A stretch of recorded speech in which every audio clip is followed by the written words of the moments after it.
There is a very specific kind of peace that comes from an empty room.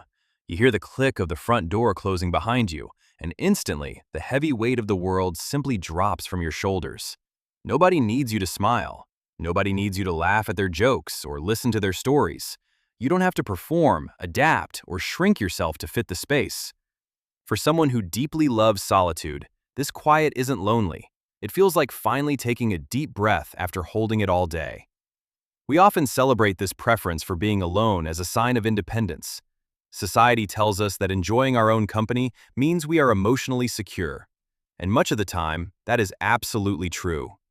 Solitude is a beautiful, essential sanctuary for a sensitive mind. It gives you the space to untangle your complicated thoughts.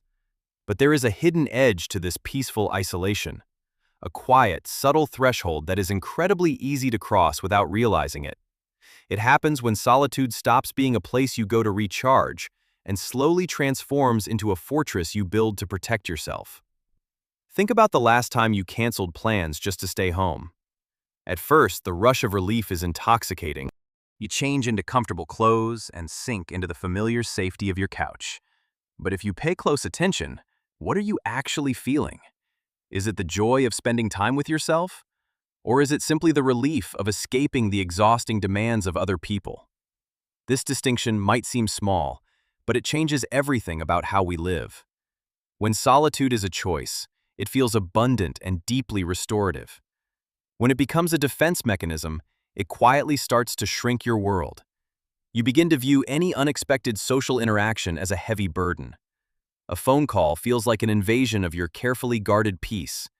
An invitation to a dinner feels like a threat to your emotional stability. You start saying no to things you might actually enjoy, because the friction of leaving your safe zone feels entirely too high. The tragedy here isn't that you spend a lot of time alone. The tragedy is that you slowly lose the emotional muscle required for connection. Relationships, even the best ones, are inherently messy and unpredictable. They require compromise, patience, and the willingness to occasionally be misunderstood. Solitude asks none of these difficult things from you. Your quiet room never disagrees with your opinions. Your empty house never hurts your feelings or asks for your energy. It is perfectly safe, but perfectly safe is not where growth happens.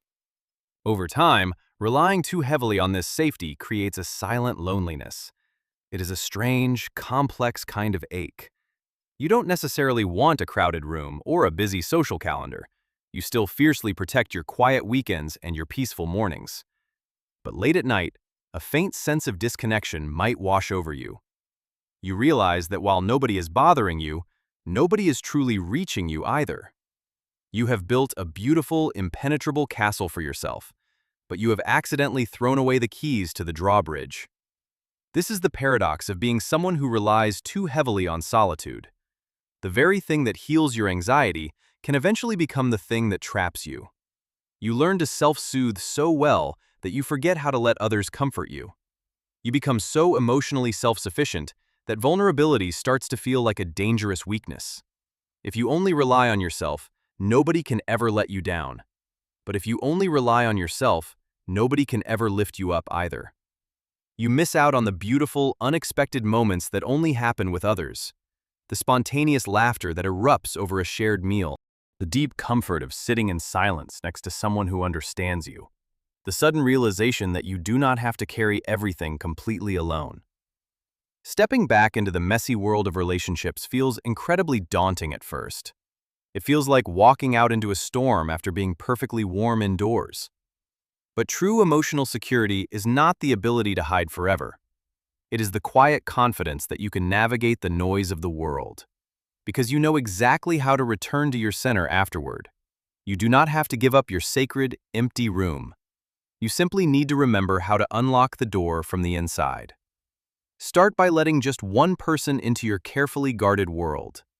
You don't need to attend a loud party or an exhausting, crowded event. Invite a friend over for a simple cup of coffee on a quiet morning. Take a walk with someone where the only pressure is the rhythm of your footsteps. Show up for a relationship, even when your instinct tells you to retreat. It will feel deeply uncomfortable at first, and that is perfectly okay. That discomfort is just the feeling of a dormant emotional muscle waking back up. Slowly, you will realize that connection does not always have to drain you. The right kind of connection can replenish you just as much as solitude does. Your peace does not have to be a fragile thing that shatters around others. It can be a deep, internal anchor that you carry with you anywhere. Your quiet nature is a beautiful gift, not a permanent hiding place. Use your solitude to heal, use it to reflect, and use it to rest. But then, gather that quiet strength and step back out into the open. Because the world needs the gentle depth that you cultivate in your quiet hours. And you deserve to be known, fully and completely, by someone other than yourself.